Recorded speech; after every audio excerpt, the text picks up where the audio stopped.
Hello friends, welcome in the second part of this tutorial. तो आज की इस वीडियो में हम जानेंगे कि प्रोग्रामिंग लैंग्वेजेस होती क्या है।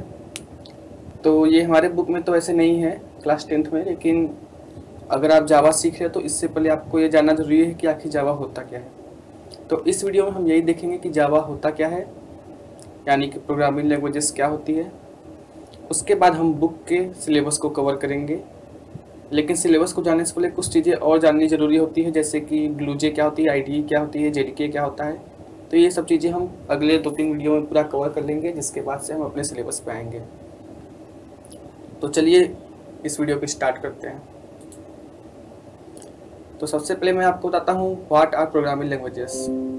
मैंने यहाँ पे कुछ टेक्स्ट लिखी हैं ताकि आप नोट्स बना सके। तो अगर आपको नोट्स की ज़रूरत हो तो आप वीडियो पॉज करके यहीं पे इन्हें कुछ अपने किसी भी कॉपी में इसका नोट्स बना सकते हैं।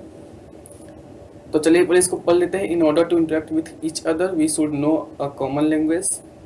इन our case this common language is Hindi और English. Both I and you know Hindi, so you are understanding what I am trying to say. तो यहाँ पे मैंने आपको क्या बताया कि जैसे कि मैं आपको जावा बता रहा हूँ कि क्या होती है, तो आप मेरी बातों को समझ रहे होंगे। मैं आपसे कह रहा हूँ कि आप वीडियो को पॉज कर दीजिए, मुझे कुछ कमेंट करिए, तब भी आप समझ गए कि मैं कहना क्या चाहता हूँ। तो आप मुझे समझ रहे हैं, इसके पीछे मतलब क्या वजह है। इसके पीछे वजह यही है कि मैं इस समय हिंदी में बात कर रहा हूँ और आप भी हिंदी को अच्छे से समझते हैं, जिसकी वजह से आप समझ पा रहे हो कि मैं आपसे कहना क्या चाहता हूँ। मान लीजिए आपके पेरेंट्स आते हैं, बोलते हैं कि एक गिलास पानी लाओ, तो आप तुरंत उठ के जाओगे, उनको एक गिलास पानी ला के दोगे। तो आप उनकी भाषा को समझ रहे हो, इसलिए आप उनसे रिएक्ट कर पा रहे हो। तो चलिए एक एक्सपेरिमेंट हम करके देखेंगे। Let us do an experiment, read out what is written below and comment its meaning. तो ये जो हमारा टेक्स्ट है यहाँ पे, फुटसो इंदे होएसुआ, तो मैं तो इसको रीड भी नहीं कर पा रहा हूँ। तो यदि आप इसको रीड करके अगर इसका मतलब समझ गए होंगे तो मुझे कमेंट करना। तो इसमें क्या हुआ कि आप मुझे पक्का विश्वास है कि इसे समझ तो पाए नहीं होंगे। तो चलिए अब इसको पढ़ते हैं। 01001000। इस बार हमने इसे रीड तो कर लिया, लेकिन इसका मतलब नहीं बता पाएंगे। तो यहाँ पे क्या हुआ हमारे साथ, जैसे कि अभी तक मैं आपसे जो भी बोला था तो मैं हिंदी में बोला था, आप समझ रहे थे।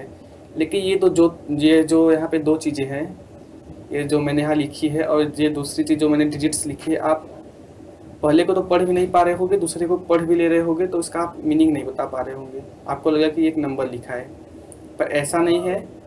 ये जो 01001000 है, ये लिखा है एच, जो कि कंप्यूटर की भाषा यानी कि बाइनरी में लिखा है। इसका मतलब कोई ऐसा है जो इसका मतलब समझता है, बट हम इसका मतलब नहीं समझते।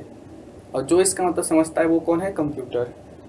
तो यदि आप कंप्यूटर से कुछ काम करवाना चाहते हो या फिर आप कंप्यूटर से इंटरेक्ट करना चाहते हो, तो आपको एक ऐसी लैंग्वेज आनी चाहिए जो कंप्यूटर भी समझता हो, आप भी समझते हो।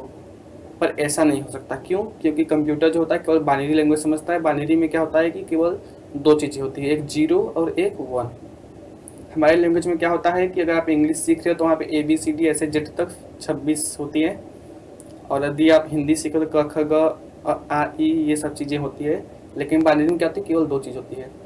तो आप बाइनरी तो लर्न नहीं कर सकते, क्योंकि उसमें बहुत ढेर सारी चीज़ें होती है। तो वो लर्न करते करते आप शायद बूढ़े हो जाओगे, लेकिन फिर भी आपको लर्न नहीं होगा। तो इसलिए हम बाइनरी नहीं समझ सकते। तो आखिर हम कंप्यूटर से बात कैसे करेंगे? हमारे बीच में तो कोई कॉमन लैंग्वेज बन ही नहीं पाएगी। तो यही इस वीडियो में हम देखेंगे कि कंप्यूटर से कैसे बात करना है।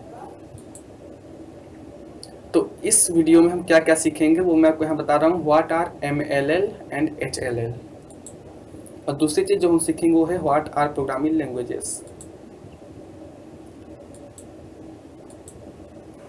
तो आज का वर्ड भी क्या होगा? पहला what are MLL and HLL, और दूसरा व्हाट आर प्रोग्रामिंग लैंग्वेजेस। तो आइए पहले जानते हैं what R programming language. As I told you, if there is no common language between you and I, then we can't understand each other. तो इसका मतलब तो आपको समझ आ गया कि जैसे मान लीजिए अगर आप मेरी भाषा नहीं जानते हो तो आप मुझे नहीं समझ सकते। चलिए एक एग्जांपल लेते हैं। मान लीजिए कि आपके गांव में कोई अंग्रेज आता है, मेरा मतलब है कि कोई इंग्लैंड या फिर ऐसी कंट्री से आता है जहां इंग्लिश बोली जाती है। ठीक है, इंग्लिश ही क्यों बोली जाती है, चलिए मैं इसका भी वजह बता रहा हूँ।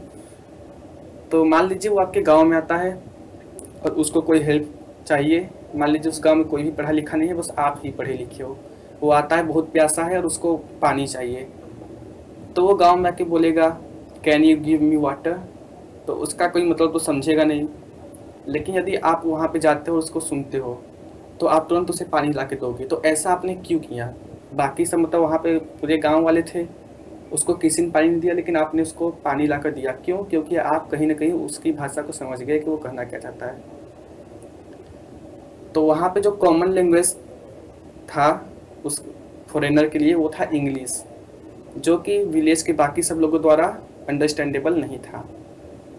लेकिन आपने क्या किया कि आप यहाँ पे इंग्लिश भी जानते थे, हिंदी भी जानते थे, मतलब आप उस अंग्रेज को भी समझते थे और उन गांव वालों को भी समझते थे। तो आपने उस अंग्रेज की बात को गांव वालों को समझाई, गांव वालों ने आपकी मदद से उस अंग्रेज को समझा, उसको पानी ला के दिया। तो यहाँ पे आप एज अ ट्रांसलेटर काम करोगे। ट्रांसलेटर मतलब कि जो किसी एक भाषा को दूसरे भाषा में व्यक्त करता हो। तो after foreigner returns to his country he will say that he made use of a boy to communicate the villages. May be he will name that boy is Harsh, Ram, Shyam, Chhotu, Motu etcetera. तो क्या होगा कि अब जब वो जो फॉरेनर था जब अपने कंट्री वापस जाएगा तो वो क्या बोलेगा कि मैं गांव में गया था, मुझे बहुत तेज प्यास लगी थी और कोई मुझे समझ नहीं पा रहा था, तब मैंने किसका यूज़ किया। मान लीजिए अगर उस लड़के का नाम कुछ भी था, राम था, तो वो बोलेगा कि तभी एक राम आया जिसको जस्ट मैंने पानी पिया। ठीक है, तो इसी तरीके से आप कंप्यूटर की भाषा नहीं समझते। ठीक है, कंप्यूटर आपकी भाषा नहीं समझता, तो पूरे कंप्यूटर की दुनिया में आप उस अंग्रेज के समान हो, क्योंकि आप बोलते रह जाओगे लेकिन आपकी बात को कोई समझेगा नहीं। तो इसके लिए क्या होता है कि जेम्स गोसलिंग कौन थे? जेम्स गोसलिंग वो थे जिन्होंने जावा बनाया। तो वो आते हैं मान लीजिए और आपसे बोलते हैं कि चलिए कोई बात नहीं है, आप कंप्यूटर्स की भाषा नहीं जानते, तो मैं आपको मदद करूंगा कंप्यूटर से बात कराने में। तो आइए पहले पढ़ लेते हैं, हाँ लिखा क्या है। Similarly in order to communicate with computers you need someone who knows both your language and computers language. जैसे कि उस अंग्रेज की मदद गांव में आपने की थी, उसी तरीके से आपको भी किसी की मदद चाहिए जो आपकी भाषा को कंप्यूटर्स को समझा सके और कंप्यूटर्स की भाषा को आपको समझा सके। But who could be that person? पर वो पर्सन कौन होगा? राम, श्याम या और कोई? ऐसा तो है नहीं, क्योंकि न तो राम जानता है न तो श्याम जानता है कि कंप्यूटर्स की लैंग्वेज क्या होती है। तो वो जो लैंग्वेज होता है वो क्या हो सकता है?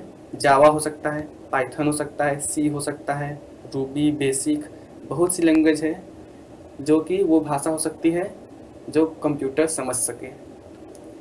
तो now I think you are able to understand what Java is. मैं आशा करता हूँ कि अब आपको समझ में आ गया होगा कि जावा क्या है। Actually in order to communicate with computers we need to learn binary और मशीन लैंग्वेज। तो मैंने जैसा कि बोला कि कंप्यूटर केवल बाइनरी जानते हैं, तो आप जब भी कंप्यूटर से बात करोगे तो इसका मतलब ये हुआ कि आपको बाइनरी आनी ही आनी चाहिए। लेकिन ऐसा नहीं है, क्योंकि बाइनरी याद करते करते तो बुढ़ापा आ जाएगा। तो यहाँ पे क्या हुआ कि एक जेम्स गोसलिंग है, जेम्स गोसलिंग मैं आपको बता दूँ जिसने जावा बनाया उनका नाम है, जो सन माइक्रो सिस्टम्स में काम करते थे, तो इन्होंने जावा बनाया था। तो ये आते हैं, मान लीजिए मैं इसको आपको एक स्टोरी की तरह बता रहा हूँ ताकि आप इसको देर तक याद रख सके। So he comes and says hey don't learn binary you will grow old, it is better than that I give you a person who knows binary and English, you just tell him what to do in your language and he will tell the same to computers in his language. तो James Gosling ने आपसे क्या कहा कि आप binary याद करते करते बूढ़े हो जाओगे, इससे अच्छा है कि मैं आपको कुछ ऐसा व्यक्ति देता हूँ जो आपको उन कंप्यूटर्स से बात करने में मदद करेगा। आप कुछ मत लर्न कीजिए, आप बाइनरी मत लर्न कीजिए, आप जो भाषा जानते हैं उसी भाषा में आप कंप्यूटर से बात कर सकेंगे। तो जाहिर सी बात है, अगर आप अपने ही भाषा में अगर कंप्यूटर से बात कर सके तो आप बाइनरी की तरफ क्यों जाओगे? आपको वही अच्छे लगेंगे जो आपको बात करा सके। तो at this point it becomes very easy to interact with computers because you need not to learn binary, instead you need to learn a simple language which is very similar to English।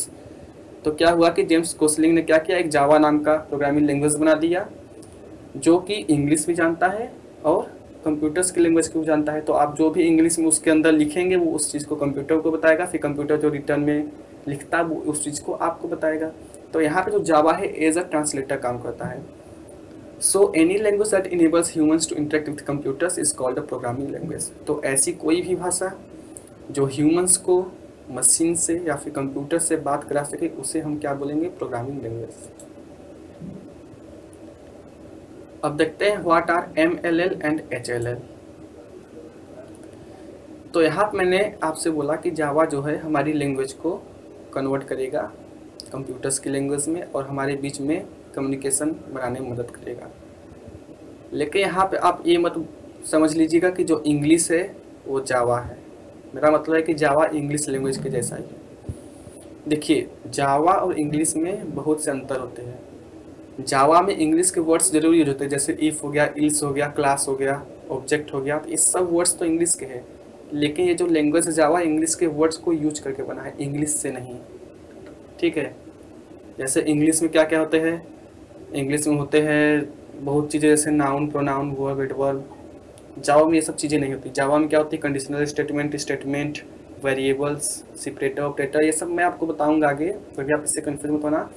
मैं आपको यहाँ ये बताना चाहता हूँ कि जैसे ऐसी कोई लैंग्वेज जिस पे आप जिसको आप लिख के कंप्यूटर से बात कर सकें, उस लैंग्वेज को हम बोलते हैं HLL, मतलब कि हाई लेवल लैंग्वेज। वो ऐसी लैंग्वेज है जो बिल्कुल पूरी तरह से इंग्लिश तो नहीं है, बट पूरी तरीके से कोशिश की जाती है कि वो इंग्लिश लाइक हो। जैसे कि जावा हो गई, ये लगभग इंग्लिश में है। इसको आप एक एग्जांपल समझ सकते हैं, जैसे कि आप हिंदी बोलते हैं तो आप एक और फेमस भाषा जानते होंगे, भोजपुरी।